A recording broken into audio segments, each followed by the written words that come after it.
Voilà, alors si vous voulez bien, on va démarrer cette conférence. Donc nous sommes vraiment très heureux et on dirait même très honorés d'accueillir Paul Tréguer ici pour cette conférence plénière. Voilà, alors Paul Tréguer, évidemment, c'est quelqu'un qui est extrêmement reconnu. Je ne vais pas refaire tout son pédigré, il est assez long, mais je vous invite à lire ce qui est indiqué sur le programme. Il y a une page entière de récompenses, donc je pense qu'on peut lui faire confiance, en tout cas sur la fiabilité du discours, Paul. Voilà. Nous, ce qu'on voulait, c'est vous ouvrir de nouvelles pistes de recherche. Ce matin, lors de la première table ronde, on a mis l'accent sur la spécificité du monde maritime. Donc ici, dans l'équipe, et en particulier l'équipe de la chaire, on travaille sur ce que le monde maritime, en tout cas, peut nous inspirer dans des nouvelles méthodes pour faire face à cette fameuse grande transition, pour reprendre les termes du campus de la transition. Donc nous, on voudrait faire focus aujourd'hui sur cet élément-là, avec d'abord une question de l'acculturation. Parce qu'il faut dire que globalement ici, on est plutôt dans les SHS. Ça veut dire que votre dernier cours de SVT date un peu. Et nous, on a besoin vraiment d'être tout à fait conscients des vrais enjeux. Parce qu'on a quand même tendance un peu à se contenter de la RSE. Et je pense qu'à l'issue de cette conférence, vous comprendrez bien que la RSE, c'est vraiment le petit marchepied qui fait qu'on s'intéresse un peu au sujet, mais c'est vraiment une toute petite porte entrouverte sur ce qu'il faut vraiment faire. Donc on a demandé aussi à Paul de ne pas nous désespérer, de ne pas créer trop d'anxiété en nous montrant aussi que des choses vont être possibles. Voilà. Et puis, le dernier point, c'est aussi que nous prenions conscience, puisqu'on l'a sollicité sur le thème de l'Anthropocène, de prendre vraiment conscience de notre juste place. Parce que surtout en sciences de gestion, on met vraiment l'action et la décision et le leadership au centre du jeu. Or, non, l'humain, c'est vraiment conte et légende, parce que la place de l'humain sur cette planète n'est pas du tout celle que nous racontons. C'est-à-dire que nous, on raconte cette histoire, mais peut-être que c'est pas la bonne place, c'est pas ce qu'elle devrait être. Voilà. Je n'en dis pas plus, parce que je sais que c'est pas moi que vous êtes venu écouter. Je laisse donc la parole à Paul, donc il va nous faire une présentation de 50 minutes à peu près.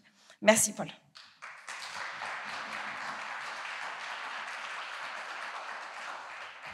Merci beaucoup Marie-Noëlle et merci aux organisateurs de m'inviter à parler du défi du changement climatique à l'ère de l'Anthropocène. Alors je voudrais tout de suite ne pas oublier de remercier la contribution involontaire de Franck Lecoq, qui est le directeur du Centre international de recherche en environnement et en développement, qui est à Nogent-le-Rotrou, auquel je vais faire quelques emprunts sur la fin de cette conférence. Alors, je vais vous décontextualiser. Je vais vous envoyer d'abord dans un voyage interplanétaire, puis nous irons sur la planète Terre à travers les aires géologiques, avant d'aller effectivement dans l'Anthropocène. Alors ceci devrait nous apprendre à devenir modestes, nous qui sommes des Homo sapiens. Alors le fil rouge, donc, c'est de démarrer par la création de l'univers, la création du système solaire, de la Terre, l'apparition de la vie et de son évolution, à travers les aires géologiques, jusqu'à l'Holocène, où nous sommes. Et nous allons répondre à 3 questions. Vous m'entendez correctement dans le fond, hein? Ça marche. Première question, l'Anthropocène, qu'est-ce que c'est? Deuxième question, entre Homo sapiens et nature, question un peu compliquée, est-ce que Homo sapiens est compatible avec la nature? Ce qui paraît absurde a priori, et vous allez voir que ça n'est pas. Et enfin, le changement climatique, qui est le centre de l'exposé en réalité, c'est est-ce qu'on peut survivre à ce point-là. Donc, première partie, l'Anthropocène, qu'est-ce que c'est? Je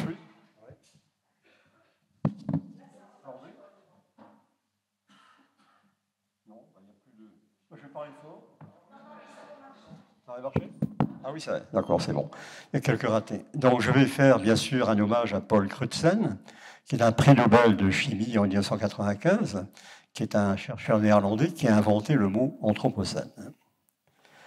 Je vous amène tout de suite au Big Bang, la création de l'univers, et depuis que nous avons le télescope spatial James Webb, nous pouvons voir jusqu'à la partie visible de la création de l'univers, c'est-à-dire jusqu'à moins 300 000 ans après la création de l'univers. Donc nous sommes capables de remontrer très loin. Et qu'est-ce que nous avons appris? C'est que après le Big Bang, les éléments se sont formés, les atomes se sont formés, la matière s'est formée, et cette matière s'est agrégée, et en particulier dans des spirales comme celle de la galaxie, la Voie lactée. Vous avez un trou noir au centre de la galaxie. Et dans cette galaxie de la Voie lactée, c'est là que nous sommes, c'est le système solaire. Alors le système solaire, en fait, comprend 8 planètes, dont la planète Terre. Et nous voyons ici à gauche, depuis les anneaux de Saturne, grâce à la sonde Cassini, la Terre. C'est rien du tout. Un point dans l'univers. C'est un point qui est particulièrement original parce qu'il est couvert d'eau pour 70,8% de sa surface. On devrait appeler d'ailleurs la planète Terre la planète océan. Eh bien, la vie sur Terre ne commence pas tout de suite à la création de la planète, mais on estime, en fonction des fossiles que l'on a répertoriés, qu'elle commence il y a 3,5 milliards d'années. Et puis, vous voyez la spirale du temps qui est représentée ici avec les ères géologiques. Et donc, la vie va évoluer sur Terre pendant ces 3,5 milliards d'années. L'origine de la vie par elle-même est encore inconnue. On pense actuellement qu'elle est probablement née au fond des océans, dans les volcans sous-marins, dans ces milieux, ces oasis de vie, où il y a un peu de chimie qui a permis effectivement l'apparition des êtres vivants. Alors, une autre façon de représenter les ères géologiques, la voici. Donc, depuis tout à fait le début, qui est l'Archéen, nous avons empilé les périodes. Et puis, vous voyez que nous sommes actuellement dans la dernière période, tout en haut, la période cénozoïque, nous sommes dans l'Holocène. Et là, juste, vous voyez l'activité humaine à la surface de cette figure. Et en fait, au cours de ces ères géologiques, la Terre a varié. Variation de l'énergie solaire, variation de l'activité volcanique, dérive des continents, etc. Donc l'océan qui est devenu plus ou moins important. Et ce qui caractérise ces ères géologiques, ce sont des extinctions biologiques. Alors nous allons retenir la dernière de la liste, qui est l'extinction du Crétacé, que vous repérez facilement dans cet empilement, qui s'est passé il y a 66 millions d'années, sans doute, du fait d'un impact d'un astéroïde dans la presqu'île du Yucatan, ce qui a provoqué la disparition des dinosaures. Donc vous voyez l'évolution de la vie, qui est évidemment qui n'est pas linéaire du tout.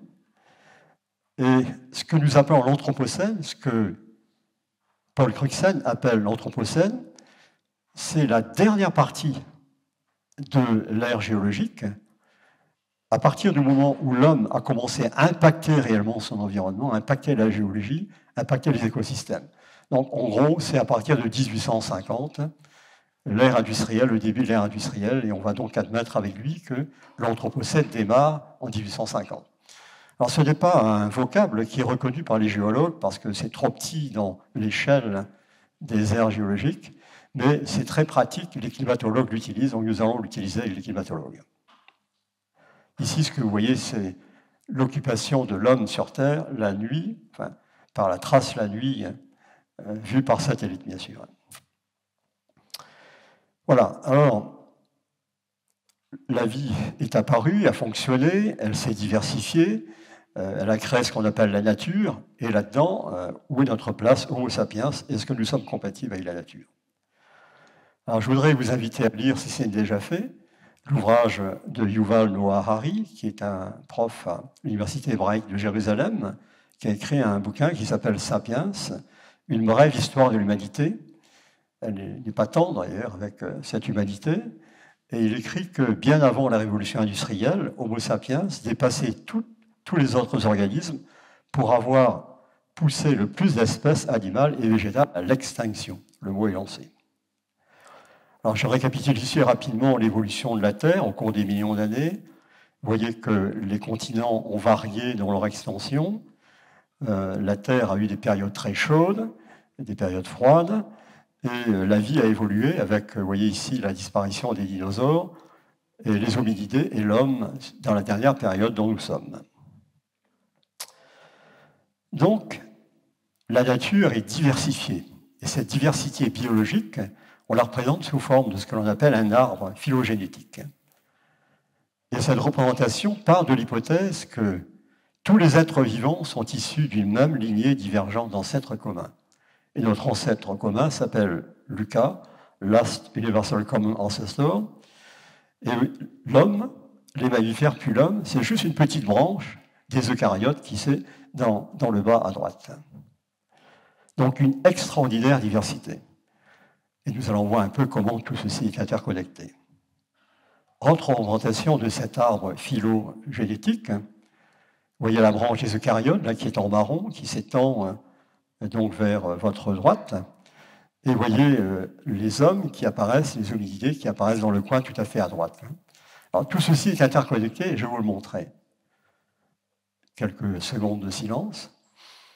J'inspire, vous en faites autant. Vous inspirez l'air, vous inspirez de l'oxygène. Cet oxygène a été créé par des micro-organismes. Mes organismes favoris, si vous les repérez de loin, sont dans le... Oui, ça marche.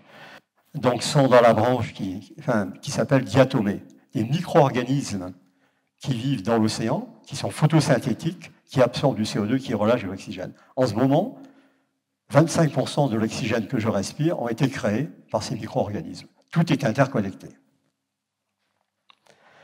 Donc, Homo sapiens, l'homme moderne, s'est répandu partout sur la Terre, sauf dans l'Antarctique, je peux en parler, puisque c'est un de mes terrains d'études favoris.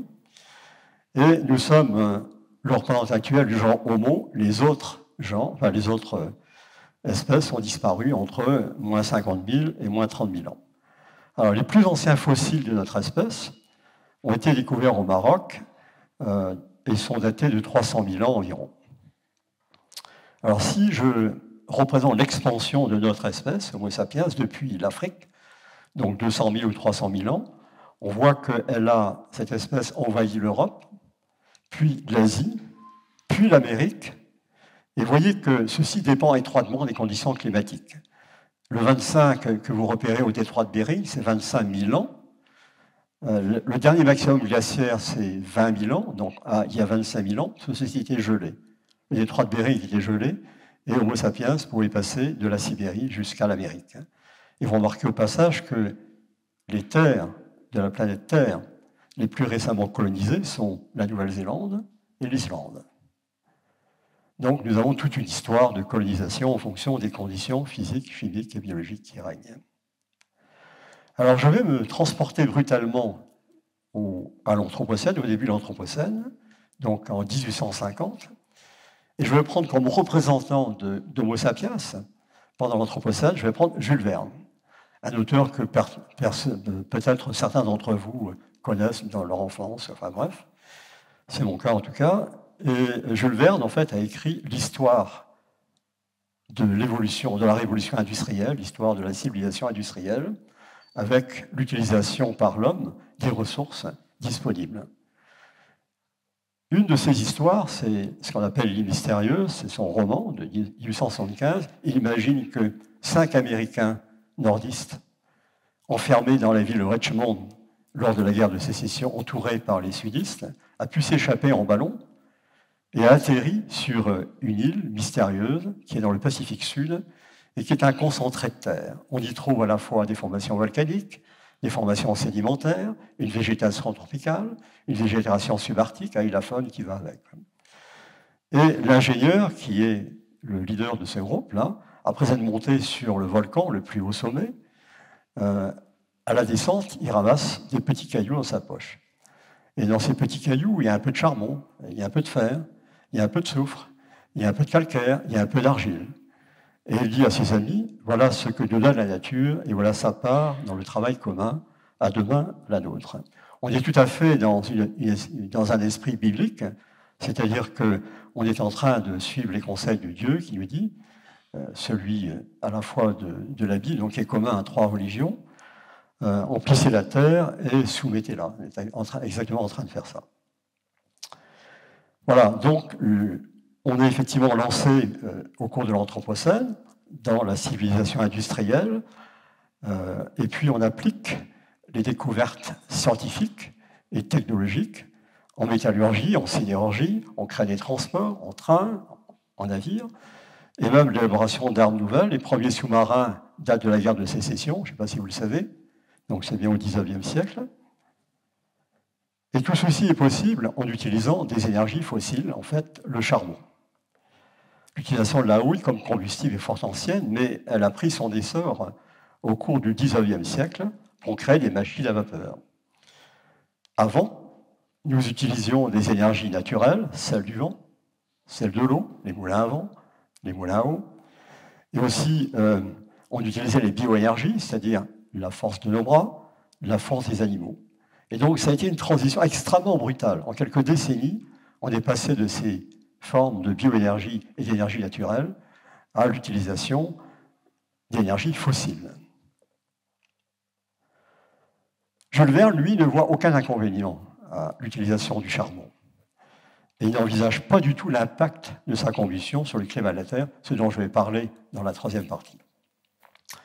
Visionnaire, il anticipe sur l'avenir de la Terre en prévoyant qu'elle se refroidira parce que les volcans, le magma à l'intérieur de la Terre va s'éteindre. Ce qui n'est pas correct du tout, puisqu'en fait, dans quelques milliards d'années, c'est le Soleil qui fera une géante rouge et qui les englobera, qui brûlera la Terre, donc c'est exactement l'inverse qui se produira.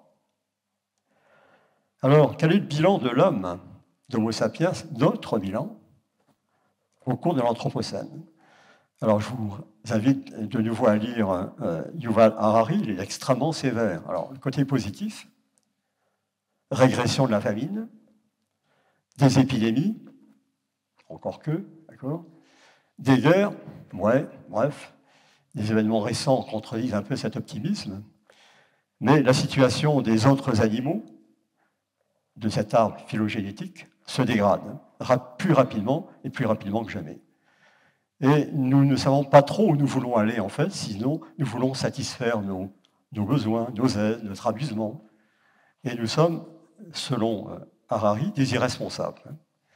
Et il nous considère comme des self-made dieux, self-made men, self-made dieux, d'accord? Et dans la mythologie grecque, nous apprenons qu'il n'y a rien de plus dangereux que des dieux insatisfaits et irresponsables qui ne savent pas ce qu'ils veulent. Voilà ce que nous sommes. C'est vrai, hein? Je passe maintenant au changement climatique. Dans ce contexte, pouvons-nous survivre? Alors je fais évidemment référence à Bruno Latour, qui vient de décéder récemment, et un de ses derniers ouvrages s'appelle précisément « Où atterrir ?» ou « Comment atterrir ?» Alors, l'IPBES, qui est l'équivalent de IPCC, le GIEC, hein, qui s'occupe du climat, IPBES veut dire Intergovernmental Science Policy Platform on Biodiversity and Ecosystem Services, c'est-à-dire donc, il s'occupe de la biodiversité, un échelon tout à fait analogue à ceux de l'IPCC. Eh bien, on nous annonce que nous sommes champions pour faire disparaître les espèces de cet arbre phylogénétique. Nous en avons fait disparaître, pour l'instant, 865. De telle sorte que certains scientifiques posent déjà la question, sommes-nous vers une 6e extinction? Dans ces auteurs, vous retrouverez en particulier Philippe Curie. Philippe Curie est un ami qui est un directeur de recherche à l'IRD, Institut de recherche pour le développement, qui a écrit un bouquin qui s'appelle « Une mer sans poissons ». Il a quand même ajouté un point d'interrogation. Donc nous en sommes à ce niveau-là de l'évolution de la vie.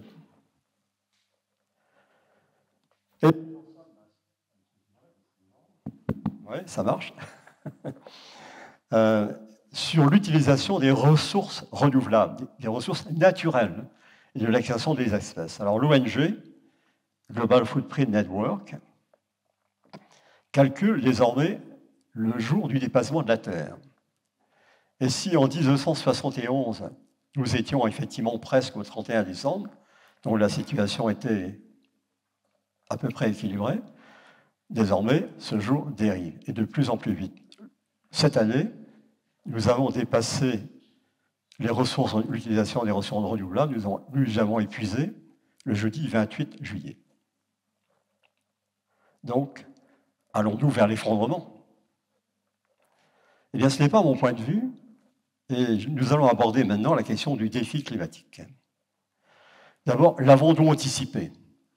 Est-ce que Jules Verne, prototype de l'homme du début de l'Anthropocène, l'a anticipé? Pas du tout, sauf que on va sauver l'honneur par Svante Arrhenius, qui est un Suédois, qui a publié juste à la fin du siècle un article intitulé « De l'influence de l'acide carbonique », le fameux CO2, dans l'air sur la température au sol. Donc il prévoit un doublement de la teneur en CO2 du fait de la combustion des combustibles fossiles.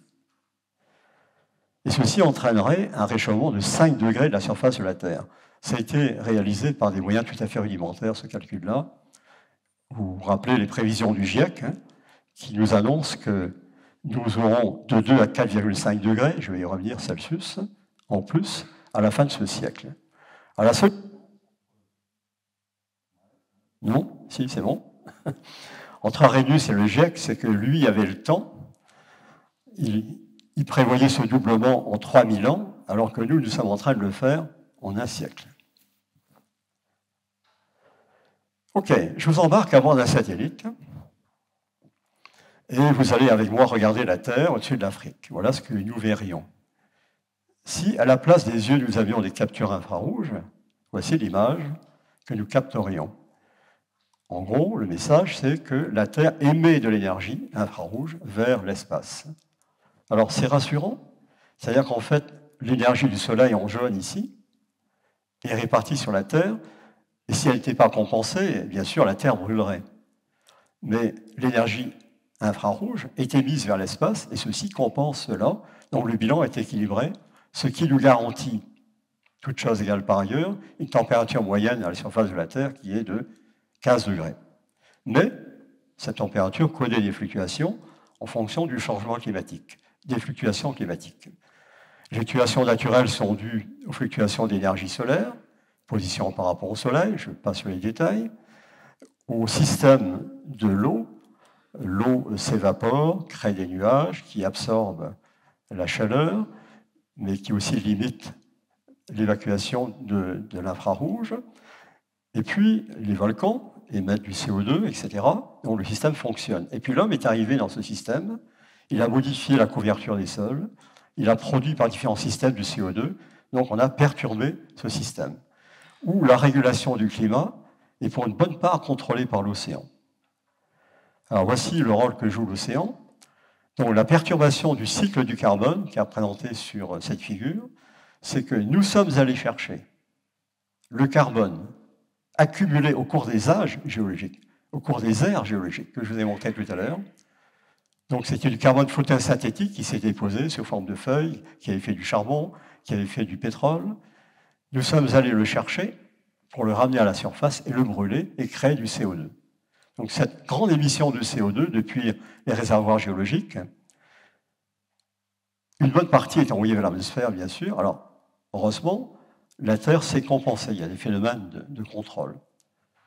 Les forêts, si vous offrez un peu plus de CO2 à un chêne, ils vont en absorber un peu plus. Donc il y a un puits terrestre de CO2. Et l'océan est capable de dissoudre les gaz, donc il va être capable de récupérer à peu près le tiers des émissions dues à l'homme. Mais ceci ne suffit pas, il y a donc une accumulation de CO2 du fait de l'activité anthropique, du fait de notre activité dans l'atmosphère. Alors l'océan joue aussi un rôle important pour l'équilibre thermique. L'océan est capable et a même accumulé plus de 90% de l'excès de chaleur que nous avons généré depuis le début de l'Anthropocène. Donc vous imaginez que si nous n'avions pas une planète océan, quelle serait la planète Terre, extrêmement surchauffée. Alors juste pour finir sur une bande dessinée, c'est une histoire entre Neptune et les mauvais garçons. Bon, jusqu'à présent, Neptune avait le contrôle des mauvais garçons. La situation aujourd'hui est celle-là. La situation de l'océan est critique sous l'action, la perturbation des mauvais garçons. Alors, quelle est l'évolution des flux de CO2 que nous générons par notre activité anthropique depuis le début de l'Anthropocène. Donc c'est l'ordonnée en bas, 1850, hein, tout à votre gauche, et jusqu'à maintenant, vous voyez que le flux de CO2 émis par la combustion des fuels s'accroît très sensiblement. De même, la modification de l'usage des sols, je n'ai pas détaillé ce point, du fait de l'agriculture, bon, fait que ce flux-là n'a pas beaucoup bougé, il a plutôt baissé. Donc cet excès de CO2 qui est émis par les activités humaines est récupéré d'une part par les océans, un puits, donc par la forêt qui pompe davantage le CO2 légèrement, vous voyez, mais ça ne suffit pas, donc le reste, c'est le bleu clair, s'accumule dans l'atmosphère. Du fait qu'il y a un excès de CO2, il y a donc une augmentation de la température. Il y a une augmentation de la température depuis au cours de l'Anthropocène, et vous voyez que les courbes moyennes sont en rouge pour simplifier, hein. Vous voyez que la croissance est absolument incontestable, malgré quelques fluctuations naturelles, et en particulier depuis les années 80, où ça devient critique. Et vous avez en vert les projections du GIEC. Alors, est-ce que la situation est désespérée? Pas du tout. Ceci représente, selon les scénarios que nous allons adopter, c'est-à-dire que nous allons décider, nous, les Homo sapiens, pour les nouvelles activités industrielles, les nouvelles activités agricoles, les nouvelles activités dans le domaine urbain, on verra ça tout à l'heure plus précisément, eh bien, nous allons finalement rajouter à la température actuelle entre, mettons, 2 et 5 degrés. Donc, vous voyez qu'on a une marge de manœuvre, ça dépend de nous, ça dépend de notre espèce. Alors, vous me direz, 2 à 5 degrés, c'est pas grand-chose. OK. Je fais le pari contraire, je vais vous l'expliquer pourquoi. Je vais remonter dans le temps au dernier maximum glaciaire, il y a 20 000 ans, où il y avait une température moyenne à la surface de la Terre 2 à 5 degrés plus basse qu'actuellement. Vous me suivez, hein? Plus basse, d'accord? Eh bien, je pouvais aller à pied de Bretagne en Grande-Bretagne, je pouvais aller à pied de Brest à Ouessant, d'accord? Parce que le niveau de la mer était 120 mètres plus bas que le niveau actuel. Mais bien sûr, dans ce cas-là, la calotte glaciaire de Scandinavie s'étendait jusqu'aux îles Scilly. Vous voyez un peu l'impact majeur pour 2 à 4 degrés de température moyenne de différence à la surface de la Terre. Donc c'est considérable.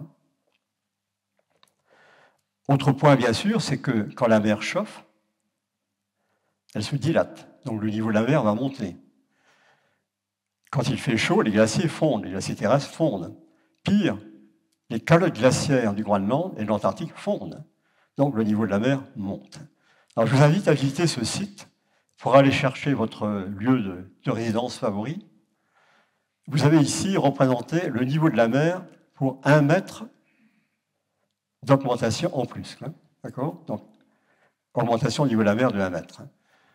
Et dans ce cas, vous voyez que pour l'Europe, ici, que je prends comme exemple, les zones menacées, ce n'est pas une surprise, c'est les Pays-Bas, la Belgique et le nord de la France. Les Grands-Bretons aussi sont concernés pour ce qui est de la partie Est. Mais si vous allez dans le détail, toutes les zones sont concernées. Voilà, ici le Finistère, par exemple. Le port de Brest, c'est une zone à marée, par marée de Viveau à pleine mer, avec un vent de suroît, la mer monte sur le quai. Déjà, imaginez 20 cm de plus et 1 mètre de plus, vous voyez le problème. Donc, les collectivités territoriales en France et telles qui s'en occupent n'ont plus le choix et désormais elles sont en train de se demander qu'est-ce qu'elles vont faire pour anticiper cet impact majeur sur la vie économique et sur la vie tout court. Que faire? Incontestablement, réduire les émissions de CO2 et des autres gaz à effet de serre pour atteindre la neutralité carbone, c'est-à-dire même si on émet du CO2, par les autres processus, au niveau terrestre ou marin, on les compense. Éventuellement, si on n'arrive pas, si ça ne suffit pas, récupérer le CO2 qu'on a déjà lâché dans l'atmosphère pour le stocker en milieu terrestre ou marin. Alors, je vais ici faire des emprunts donc, au 6e rapport d'évaluation du GIEC, et ceci grâce à Franck Lecoq.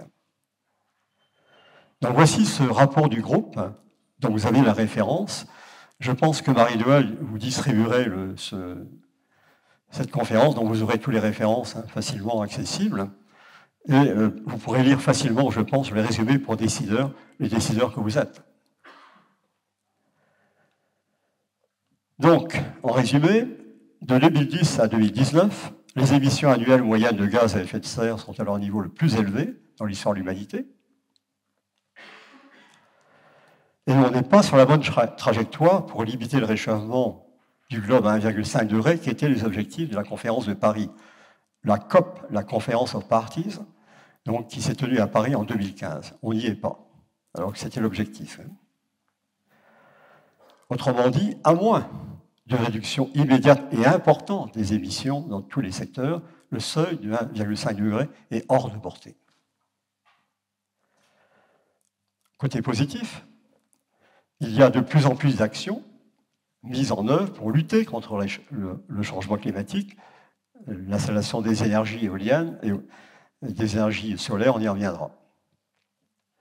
Donc de plus en plus d'actions, certains pays ont déjà réduit significativement leurs émissions, même la France, d'accord, le Royaume-Uni, la Belgique, l'Italie et même les États-Unis.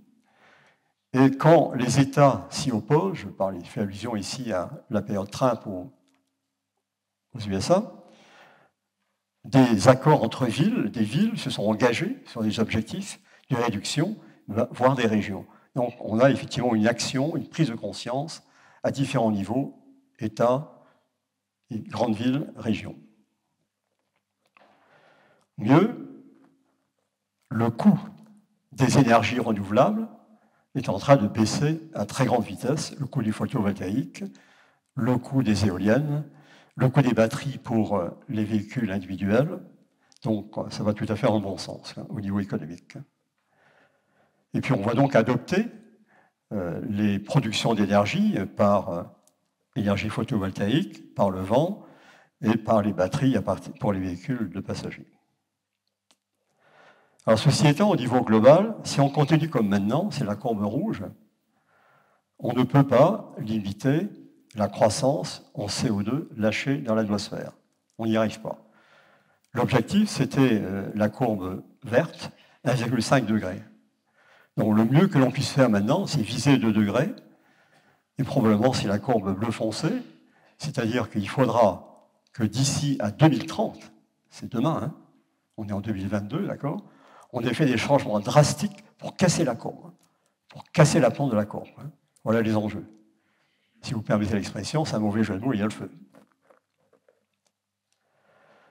Donc, l'objectif est d'obtenir la neutralité carbone, c'est-à-dire que même si on émet du CO2 de différentes façons, on le compense de différentes façons, de telle sorte qu'en 2070, pour avoir plus de degrés, on ait limité cette croissance. Il y a des solutions disponibles aujourd'hui dans tous les secteurs de la vie. Alors, je vais prendre ici quelques exemples. Hein. Les demandes de biens et de services, l'énergie, l'usage des terres, l'industrie, les villes, les bâtiments, les transports. Alors, si je jette un œil au niveau mondial, vous ne pouvez pas le dire, mais ce n'est pas le but, c'est juste pour voir les grandes tâches, d'accord ? Vous voyez que certains secteurs ont un potentiel de réduction des émissions beaucoup plus important que d'autres. Tout en haut, l'énergie, un peu plus bas, l'agriculture, auquel on ne pense pas souvent, et d'autres secteurs encore. Énergie, ça c'est tout à fait évident, hein. Il faut absolument passer aux énergies renouvelables, énergie éolienne, énergie solaire. Alors, on passera peut-être, s'il y a des questions, sur l'acceptabilité sociale, qui est une vraie question, et aussi une question d'éducation. Et bien sûr aussi les carburants de substitution, par exemple, les biocarburants durables et l'hydrogène. Hydrogène, que Jules Verne avait anticipé d'ailleurs par électrolyse de l'eau, il pensait que c'était le carburant du futur. Demande de biens et de services, c'est le potentiel le plus important sur lequel il faut sans doute aussi se focaliser en dehors de l'énergie. Donc modification de notre façon de circuler, mais ceci suppose des changements systémiques. En particulier parce que tout le monde n'est pas égal par rapport à la transition écologique et énergétique. Et il y a des ensembles de personnes qui sont plus défavorisées que d'autres si on veut qu'il y ait l'acceptabilité sociale de cette transition, ces personnes doivent être prises en compte. Pour les transports, ça c'est tout à fait évident, et ça a déjà commencé heureusement. Faut-il condamner l'aviation? Moi, pas du tout, je suis un adepte d'ICAR. Il faut par contre, d'urgence, remplacer les carburants actuels par des biocarburants. Un peu plus loin, penser à l'hydrogène, et le solaire, c'est un peu de la fiction pour l'instant, je pense. En tout cas, ce qui est important, si on produit, on se transporte par l'énergie électrique, c'est que l'énergie électrique qui est à la source de cette production soit décarbonée. Pour les villes, et c'est déjà en route pour les villes existantes, pour les villes en expansion rapide, pour les villes nouvelles, c'est véritablement une meilleure planification urbaine avec production et consommation durable de biens et de services, électrification, et on peut même stocker du carbone à partir des espaces verts, par exemple, dans les villes. Transformer les villes, et ce qui suppose une approche pluridisciplinaire de disciplines qui, pour l'instant, se causent peu, les architectes, les ingénieurs et les biologistes. Les écologistes, je devrais dire plutôt. Alors, le bénéfice de ces transformations ne serait pas seulement au niveau climatique, mais c'est aussi pour l'air que nous respirons, donc l'amélioration de la santé publique, et aussi pour la conservation des écosystèmes de façon plus générale. Pour les bâtiments, l'objectif de zéro émission est tout à fait réaliste, et même zéro émission nette est tout à fait réaliste, même pour 2050. Il existe déjà des bâtiments à énergie de carbone nul, voire même on peut dire, négative. Alors si ceci ne suffit pas, on est obligé d'envisager l'option d'aller absorber le CO2 qui est déjà dans l'atmosphère, et ceci par des méthodes soit biologiques, par des techniques d'absorption. Alors par exemple, en Chine, vous avez actuellement à Shanghai une centrale thermique qui est à 550 MW. Au lieu de rejeter son CO2 dans l'atmosphère, il le récupère par des procédures chimiques. De même, on peut partout récupérer ce CO2 et à ce moment-là l'enfouir dans les couches géologiques pour former des composés stables, comme des carbonates de calcium, je passe sur les détails, avec des roches. Bien sûr, tout ceci a un coût. Et ceci ne peut pas être envisagé sans coût, sans surcoût. Et puis, pour l'océan peut aussi aider. Alors, la compagnie Sleipner, qui exploite les champs de gaz au large de la Norvège, avec l'exploitation de gaz méthane, il y a aussi un peu de CO2 qui sort, il récupère le CO2 et le réinjecte dans les sédiments profonds d'où vient le gaz. Ça se fait, c'est opérationnel, mais ça a un coût. Alors d'autres formules plus aventureuses sont envisagées, par exemple la fertilisation des océans. Alors j'ai participé moi-même à plusieurs expériences de fertilisation dans l'océan Antarctique en particulier, qui manque de fer. Il manque de fer parce qu'il n'y a pas de fleuve dans l'Antarctique, il n'y a pas non plus de désert pour envoyer des poussières. Ce sont des déserts glacés. Donc ce n'est pas au contact des roches. Eh bien, en ajoutant du fer dissous dans l'océan Antarctique, sur une échelle de quelques centaines de kilomètres carrés, on a effectivement accru la photosynthèse, pompé du CO2, donc diminué la teneur en CO2 dans l'atmosphère au-dessus de la tâche fertilisée, et transférer du carbone au fond de l'océan. Ça marche, sauf que on joue aux apprentis sorciers et on modifie l'écosystème. C'est-à-dire on va favoriser les algues opportunistes qui sont avides de fer. Comme en Bretagne, on voit des marées vertes, du fait des rejets de nitrates, on favorise les ulves qui sont des algues avides de nitrates. Donc on modifie profondément l'écosystème. Faut-il le faire? Ce n'est pas mon avis. Les Chinois, de leur côté, au large de Shanghai, ont engagé un programme pour des résurgences artificielles, ce que vous voyez ici, artificial upwelling. Donc ils pompent de l'eau profonde, ils les amènent à la couche de surface, et dans la couche de surface, cette eau qui est profonde est froide, donc elle va dissoudre du CO2, mais elle va aussi, comme elle est éclairée, accentuer la photosynthèse, qui va aussi pomper du CO2. Et le tout est envoyé au fond. Donc ça peut marcher, mais là aussi c'est pareil, ce sont les apprentis sorciers pour l'écosystème. Donc c'est probablement peu recommandable, donc la solution que je retiendrai personnellement, c'est la réinjection du CO2 absorbé dans les sédiments profonds. Voilà, alors tout ceci, bien sûr, ne peut se faire sans des instruments de politique publique. instruments réglementaires, instruments économiques qui sont déjà révélés efficaces, quoi, et une coordination entre les échelons du gouvernement et de la société. C'est-à-dire qu'il faut à la fois une démarche qui soit, dans le jargon, du top-down, c'est-à-dire le gouvernement vers le citoyen, et aussi du bottom-up, c'est-à-dire des citoyens vers les gouvernants. Et on peut tout à fait faire cela. Un point important, l'investissement. Les flux financiers actuels sont 3 à 6 fois inférieurs au niveau nécessaire d'ici 2030, donc c'est demain, hein, pour limiter le réchauffement à moins de 2 degrés, disons. Et puis, bien sûr, tout le monde n'est pas égal dans le monde, et le problème des pays en développement doit être pris en compte. Il n'est pas réellement actuellement dans les engagements internationaux, et il existe suffisamment de capitaux et de liquidités pour faire cela. Donc c'est une question de volonté. Voilà. Alors, pour resituer cette action dans un contexte beaucoup plus général, qui est celui des objectifs de l'ONU pour le développement durable, il est évident que cette transition énergétique s'inscrit parfaitement dans les objectifs de développement durable de l'ONU.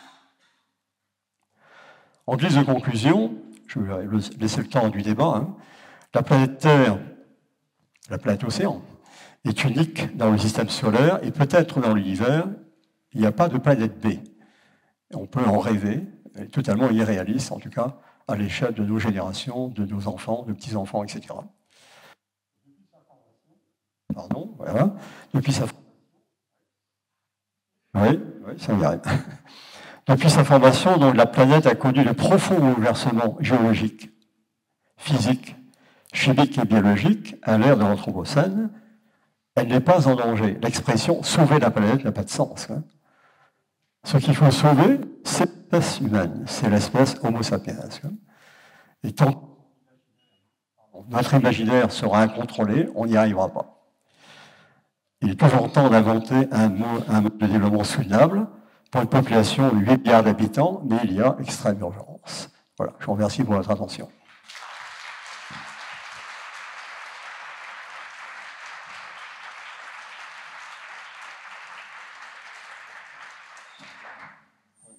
Un peu de temps pour les débats? Bon, d'accord.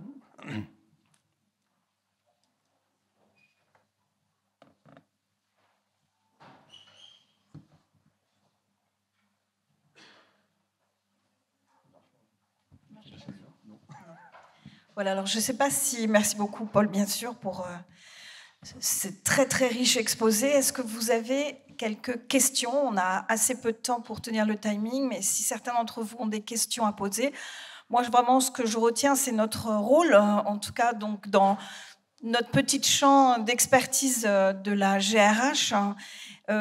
Déjà, je pense que Paul nous a bien fait comprendre qu'il est temps en tout cas, de sensibiliser nos dirigeants, les salariés, de changer aussi notre imaginaire, notre représentation des choses. Donc, c'est pas forcément des choses, je dirais, techniques et ce qu'on a l'habitude de voir dans la RSE, mais c'est absolument fondamental qu'il y ait une vraie acculturation sur tous ces points-là, de bien comprendre aussi que c'est quelque chose qui est très global. C'est pas l'action d'un acteur isolé, puisqu'on est dans un énorme écosystème ou système planétaire, hein, et qu'il va falloir aussi, je pense que la question de la paix, c'est aussi une question qui est assez essentielle pour contribuer à ce que nous puissions tous collaborer, où que nous soyons sur cette planète. Donc, en tout cas, moi, je pense que c'est très inspirant et j'espère que ça vous aura ouvert de nouvelles perspectives. Et Isabelle a une question. Alors, merci pour cet exposé très court, mais qui balaye tant de milliards d'années. Moi, j'avais une question qui est toujours angoissante. Alors déjà, peut-être une lueur d'espoir, les démographes nous prédisent qu'il y aura peut-être un effondrement de la population mondiale, de la progression de la population mondiale, et ça serait peut-être plus 8 milliards, mais 4 milliards, il y aura peut-être moins d'humains sur Terre.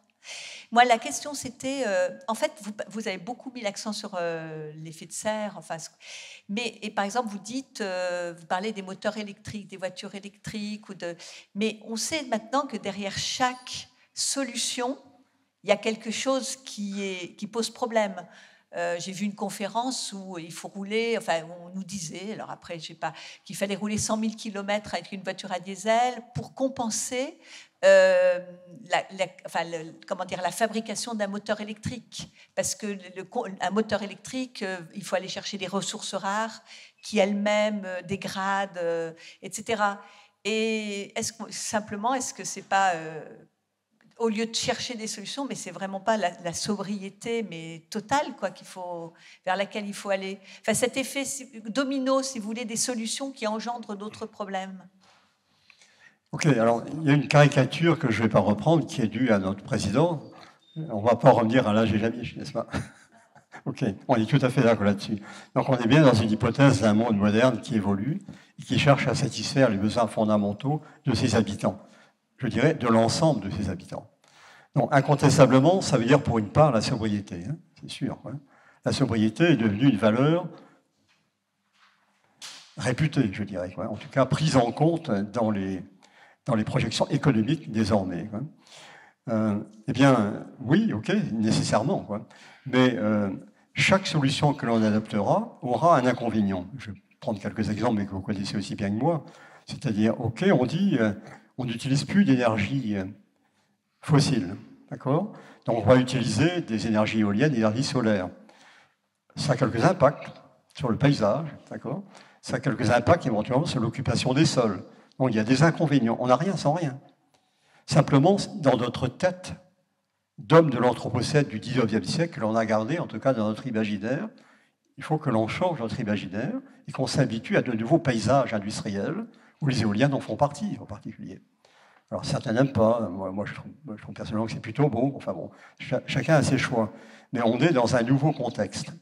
S'agissant des voitures, il ne s'agit pas de reproduire, en fait, l'usage que nous avions de nos véhicules. Je suis venu moi-même ici, donc j'ai augmenté l'effet de serre en venant en voiture, hein, incontestablement, d'accord?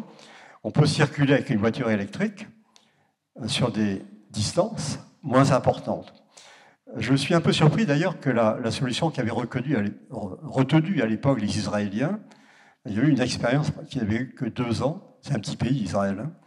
Donc ils avaient prévu en fait un système de réseau de distributeurs de batteries, c'est-à-dire qu'on changeait sa batterie tous les 80 km, hein, et donc c'était aussi simple que de prendre de l'essence. Hein.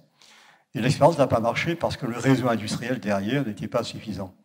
Mais c'est une solution qui est au moins aussi intelligente, donc on recycle en quelque sorte, hein, qui est de vouloir alimenter sa batterie par le réseau électrique, par la prise électrique. Hein. Donc il faut réinventer notre mode de vie, c'est incontestable. On n'a pas le choix. Hein. Et celui qui dit que tout est beau dans le monde, je ne sais pas comment il faut l'appeler, écologique, ou dans le monde vert, ça n'est pas vrai. Il y a des inconvénients partout. Hein. Mais le problème, c'est qu'on peut faire le choix de ne pas changer nos habitudes et de continuer, comme on dit dans le business as usual. Simplement, on assume les conséquences après. Je ne sais pas si j'ai répondu à votre question. OK? Oui? Oui, bonjour. Edwige Duterrage-Baudin, directrice des relations sociales IKEA France. D'abord, merci pour ce discours empreint de forte réalité, mais aussi assez éloigné des discours un peu écologiques punitifs ou culpabilisants qu'on entend. Donc, merci beaucoup pour ça. Et moi, j'ai une question toute simple. Est-ce que vous, en tant que scientifique, océanographe, vous voyez de la part des dirigeants d'entreprise, de quelque taille qu'elle soit, une sensibilité qui évolue? En clair, est-ce que vous êtes invité dans des comités de direction pour parler de ce constat et de ce qu'on peut faire au niveau des opérateurs économiques? Merci. Merci pour cette question. Ma réponse est clairement oui.